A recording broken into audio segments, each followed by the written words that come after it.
Tuloy pa rin yung pagko-construct ng parisan ni Diwata, guys. So until now, ayan o. So patuloy pa rin ang paggawa nila. Tapos yung siyempre yung pansamantala, yung mga tao, yung mga customer, dun muna sa loob nakapwesto. Mga ito, matapos mo sana mag-partake. Ayan o.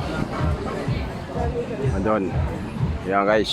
So tapos yung take out, dito naman yung take out sa ayan, dito naghahanda yung sa take out. At yung dito patakos na yan, oh. Kaya guys. Bawal yan.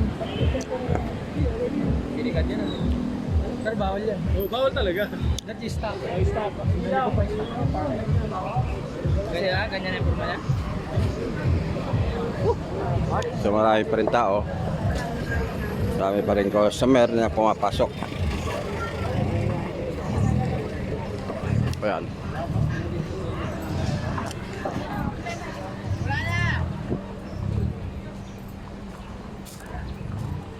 So ngayon kasi si Diwata ay nandun sa Quezon City branch, guys. Nasikaso niya yung Quezon City. So till now ngayon, at kapansin-pansin lang, mayroong isang napakalaking tent doon sa harapan na yan. Laki.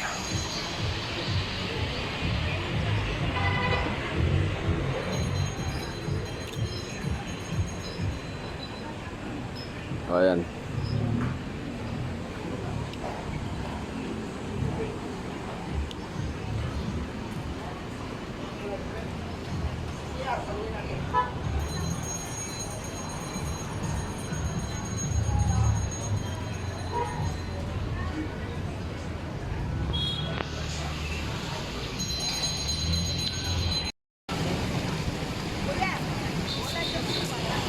Nasa kabila, Quezon City. Oh, baka pumamayang gabi pa. Tapos bukas na guys. Ang laki ng balon, guys, oh. Ang laki ng balon. Yan, no? So check natin yung yung ginagawang bubungan dito sa Pasay. At ito nga, no? Kita natin, guys. At okay na. Yan.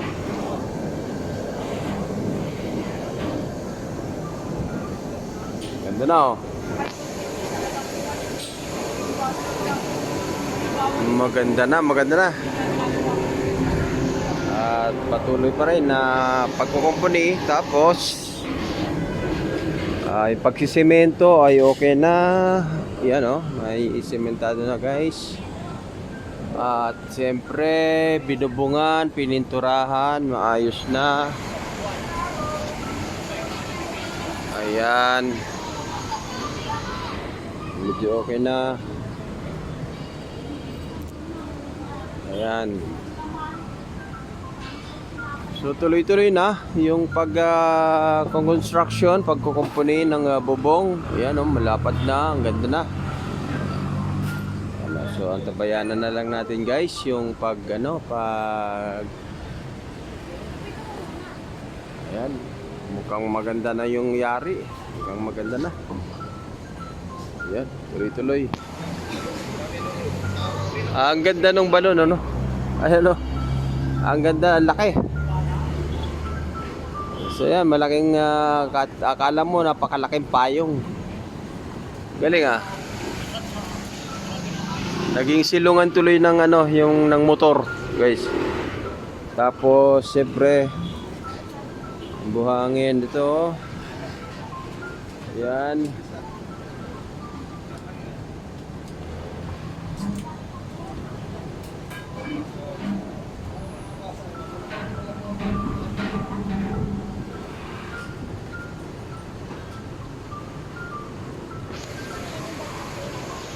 Laking ginhawa nito sa sa mga customer. Tapos tingnan naman natin yung takbo ng flow ng customer guys.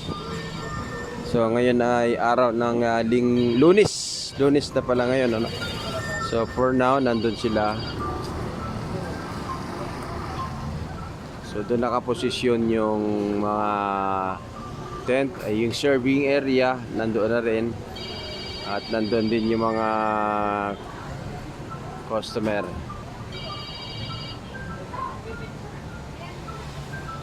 At yan, marami pa rin ang magpipicture at dumadaya para kumain.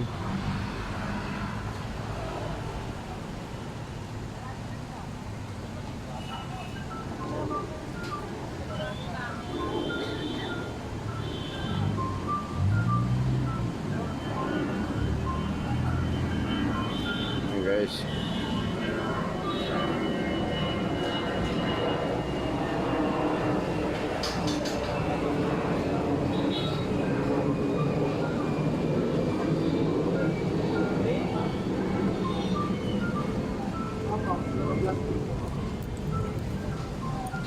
so tingnan natin dito sa side. Ang oras natin ngayon guys ay 4 p.m. ng hapon. So check natin. So, andito yung mga customer. Pagsamantala dito sila nilipat. Ayan, yung mga customer at kumakain. So pagsamantala guys, dito muna sila inilipat. Ayan. So maraming customer dito. Lalo dito sa loob. Dito, nandito sila. Ayun. So, ang ganda doon. Hello, yung Pagis Vlog. Wala na si Mami. Ando si Mami sa kitchen. Ah? Lang galaw. Dami. Update na. Update mo na ako, update mo na. Mamaya punta ako ng Quezon City. So, nandito sila sa loob. Dito. Dito, guys. Andito yung tao.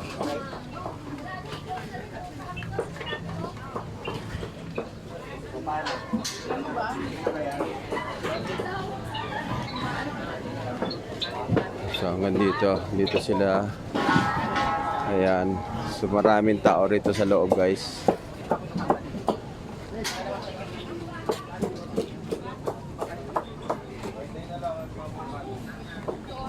Dito po sila.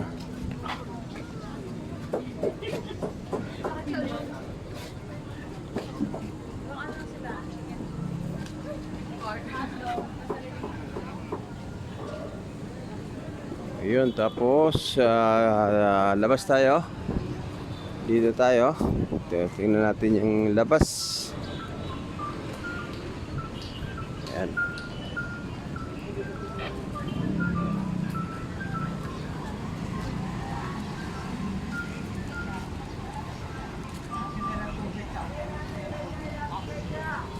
Ng tubig, bibili ng tubig. Hihingi ng tubig, no? Okay nga, bumulong ako yung ng tubig. So ayan guys, pinakita ko lang uli sa inyo yung update ng Diwata Pares Overload Pasay Branch. At ito na nga, patuloy yung kanilang pagkonstruksyon. At sa mga susunod na araw, ito po ay matatapos na. At muli silang lilipat dito sa pwesto na to. Ito yung mga take out. Yan. At yun nga, patapos na. Malapit na. At mga ilang araw na lang ay muli na namang sisigla itong lugar na ito. Ayun. Okay.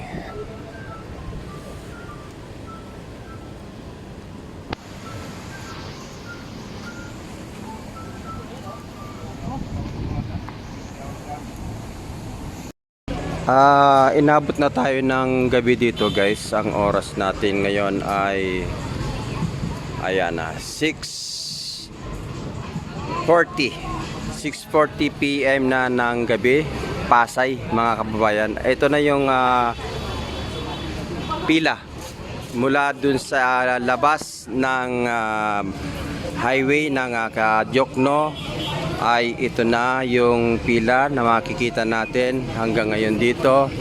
Ayan, so ito na po yung pila guys, papakita ko po sa inyo. Ayan, oh, ayan. Ayan ang pila sa ganitong oras.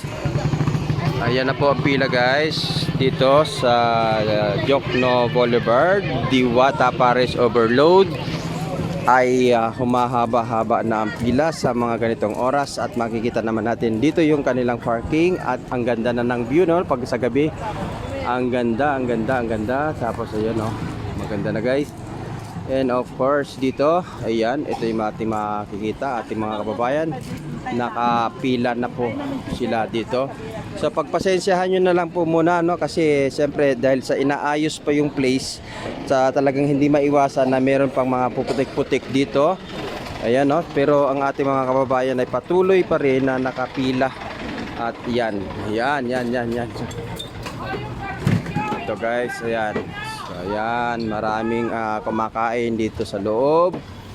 Ayan, sa loob ng Parisan. Ito, sa ganitong oras, alas 6:40 ng gabi. So yun guys, patuloy nakapila ang ating mga kababayan. Ayan. Soft drinks ay patuloy pa rin ang pagbubukas, continuous ang deliver. So ito nga po yung sinasabi ni Madam Diwata, no, na kailangan daw sa Quezon City meron din silang stock room, kanya, no, yung mga naka-freezer na mga stock para continuous yung supply. Kagaya nito, tuloy-tuloy po ang bigay ng supply. So makikita naman natin. And of course, siyempre ating mga kababayan, ayan, nakapila, tuloy-tuloy ang pila guys. Lalong humahaba ang pila mintras lumalalim ang gabi, lalong dumadami ang nakapila dito sa Pasay. Ayan, no, ayan na. Tutur ko po kayo guys, tutur ko kayo. Ayan, ayan na po yung pila. Ayan na po yung pila, ayan na, umikot-ikot na, umikot-ikot. At paikot ng paikot, pahaba ng pahaba ang pila. So balik na naman sa kagaya ng dating nakita natin pagka ganito tayong oras nagla-live, ay ganito na po ang makikita natin pila dito. At siyempre ngayon dito naman sa labas ay ganito ang ating matatanaw, mga sasakyan na nakaparada na ng maayos, at tila baga parang wala nang magtotowing. Ayun, ano, at siyempre dun sa kabila nag-uumpisa na rin po maglatag ng kanilang mga paninda. Yun naman po ay si Encanto. At titingnan natin, tatawid tayo, titingnan natin yung lahat ng anggulo. Ayan.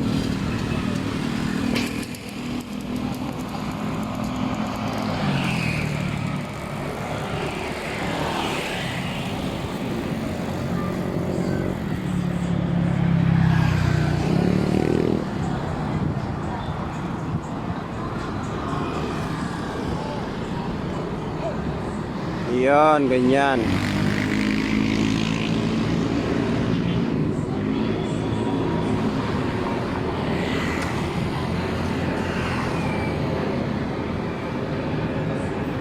So ganito ang itsura ng Diwata Paris Overload sa gabi guys, dito sa may Pasay.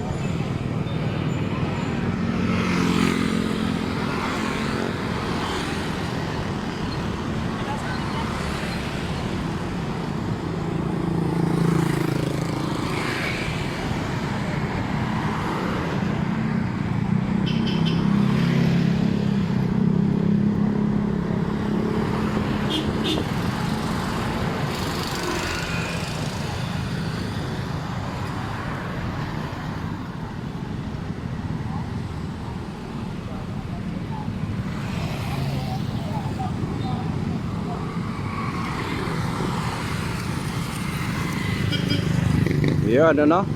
At kitang-kita dito, maliwanag na maliwanag na.